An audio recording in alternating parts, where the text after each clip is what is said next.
I have been sent a video that I would like to yap about. Unfortunately, I cannot stitch the video. So this is my block list. You're not on it. You blocked me. You blocked me. So you could have stitched this video, so that's a weird thing to say. Basically, that someone had left a comment about how the Medusa we see, specifically in the Percy Jackson TV series, is the Roman Medusa. And this video creator had replied to their comment pretty rudely, basically saying, Rick Riordan has the degree in Greek mythology, so I think he knows better than you. Was the idea. Maybe you should just not comment on it. Which is a troubling narrative to spin. That would be troubling if that is what I said, but that is not what I said. Here's what I actually said. I believe you guys comment on my videos, and I swear something happens when people bring up Medusa. So I just have to ask, why do you think that Rick Riordan doesn't know this? Why are you not instead considering that there are things about mythology that you don't know? When somebody who has a college degree, who used to teach kids this before he became famous as an author retelling these stories, interprets Medusa as a rape victim. And so if your response is, well, it can't possibly be Greek mythology, and it shouldn't be on the show because it's Roman, why is your response to be like, well, obviously I know more than Rick Riordan? And instead, not like, maybe I should look up this stuff. Maybe I should look into this more. Because there's clearly some information here that I am missing. If a show that is based on Greek mythology tells a story that I think is Roman. Someone on the internet assuming that Rick Riordan doesn't know how to do research is not the same as saying that you aren't allowed to talk about things. But considering that you spend the rest of the video telling me that I'm not allowed to talk about these things, I don't know why you're upset about this. Of bad news, but no to that video creator who so rudely shut down that person. Medusa was not essayed in Greek mythology. She willingly and consentingly slept with Poseidon, Hesiod. In every other myth, he's not mentioned. She is just born a Gorgon. And she was also born a Gorgon in that myth where she consentingly slept with him. She slept with him in the field. She was already a Gorgon at the time. She was born a Gorgon. A man like Poseidon, who is extremely powerful, could never get consent from any of the people he sleeps with unless they are a god themselves.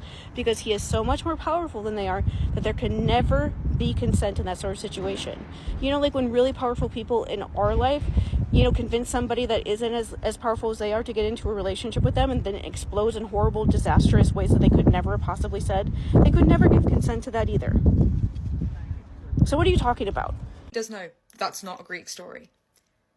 But his choice to make it Roman is probably very intentional. Because like I said, the Greeks and Romans in his story, they share the same world, the same gods exactly. They are just, like I said, in different fonts, essentially. You wouldn't have to guess about why Rick Riordan decided to write Medusa this way if you watched the video that I made where that comment came from, where I'm literally reading verbatim the things that he and his wife said in an interview, explaining why he made the choices he did. But considering that you apparently don't care enough and basically insult him by saying, oh, he just picked the most popular choice because it was so easy. Actually, he picked that one because he was trying to show Percy that his dad is not trustworthy, because the entirety of Percy Jackson and the Olympians is about how the gods are abusive parents. And so he picked the story about Medusa being harmed by his dad to show the effects of what his dad did to other people through the people that he harmed. That is why he picked Medusa, not because it's the easiest choice, because he is not an idiot.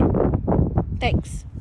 Ovid's story is the one that gets repeated to everybody because it's more fun, basically, right? Why would you say that this person who was a monster ran around, got killed by this hero who was sent on a quest to go free his mum from a forced marriage? Why would you go with that story when you could go with a far more interesting, far more deep, far more complex one? It's weirdly kind of just human nature to choose the more complex, more emotionally investing story. And it is just the most commonly told story about Medusa, whether that is correct or not. People do not like Medusa because it's fun, though I will say that it is better than Athena making an instrument out of the sounds of her sister screaming in pain when they kill her for no reason, like in the original story. People like it because people are raped. People are sexually assaulted by men in power, by women in power, by non-binary people in power, all the time. And so the idea of somebody like Medusa taking something that happened to her that was supposed to hurt her and finding a way of making it work for her is just literally something that millions of people do every single day.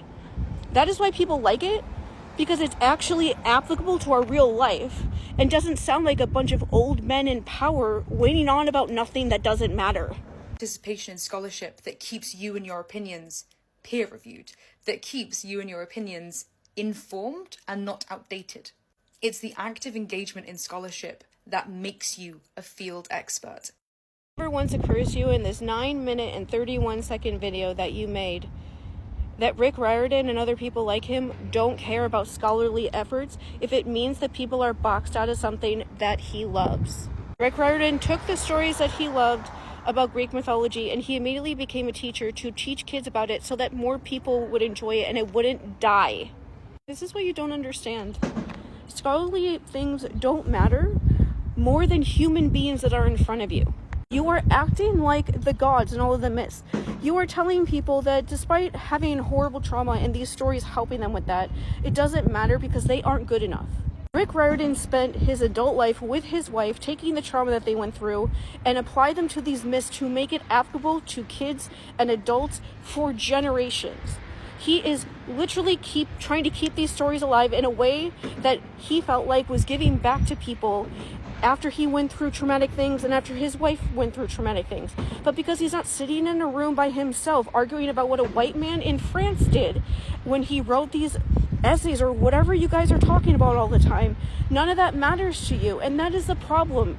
You think that your scholarly things are more important than actual human beings that exist in the world right now. Why do you think that? And listen, I'm never going to talk about Medusa on this app ever again. Never. You guys killed it out of me. I used to try because I felt like it was worth it for other survivors to know that story in case it helped them like it helped me. But I'm not doing this anymore. I can't do this anymore. I cannot listen to people over and over and over again tell me how much my life doesn't matter. I get it. It doesn't matter. Nobody wants to hear anything I have to say when it contradicts with something that they've decided matters more than myself. I don't have to put myself through that anymore. And I genuinely hope that you guys leave the next people who try to do this alone.